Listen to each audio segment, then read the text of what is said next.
Our tree farm is called the 100-Acre Woods, and that name came from grandchildren. They named it. About 156 or 7 acres, and it's located near Carnation, Washington. Well, in 1988, my daughter was out looking for some property, and the real estate man that she was talking to said, "How about you?" I said, "Oh, I'd like some woods and a stream or something like that." He said, "I know just the place for you." So we ended up buying the 76 acres along the roads.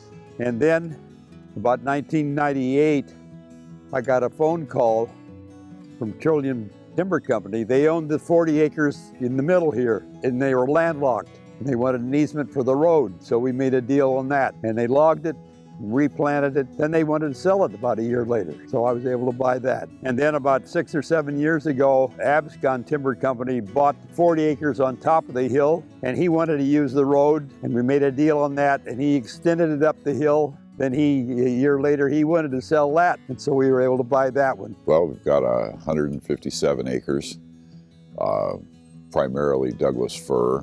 We've got cedar, hemlock, alder, lots of alder. Cottonwood. We've got 77 acres that has second growth, so there's some nice big logs on that. And this here in the middle 40, they're about 22 years old. And then the upper 40 was logged and replanted about 7 years ago, and they're probably 20 feet tall now and looking real happy. The middle 40, we're going to do a pre-commercial thin here next month.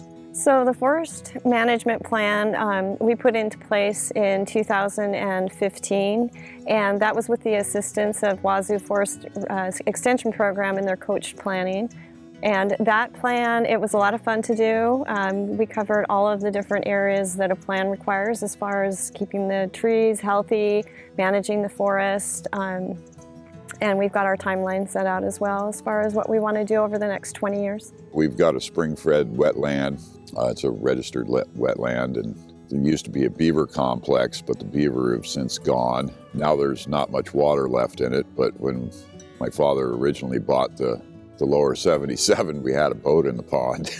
I got lots of wildlife cameras, yep. We keep them up all year just to kind of see how the animals are doing, see the population of deer and elk. Well, we have black bears too.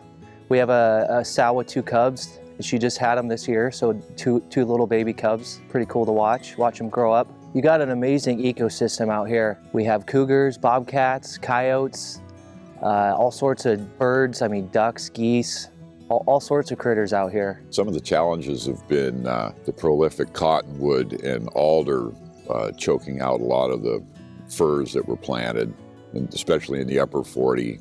They kind of took over right after the initial replanting, and we had it sprayed and replanted another 5,000 trees. And after the spraying, they've gotten their heads up and they're looking pretty happy up there.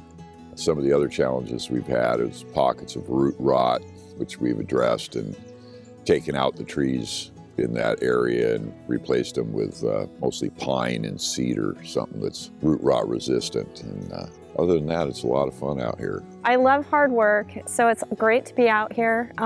But mostly what I really enjoy is the opportunity to spend a lot of quality time with family and to gather. And it's just such an honor to be part of a project like this where you're managing the forest and you're kind of retaining a piece of the land in its natural state, and that's why we call it a little slice of heaven out here.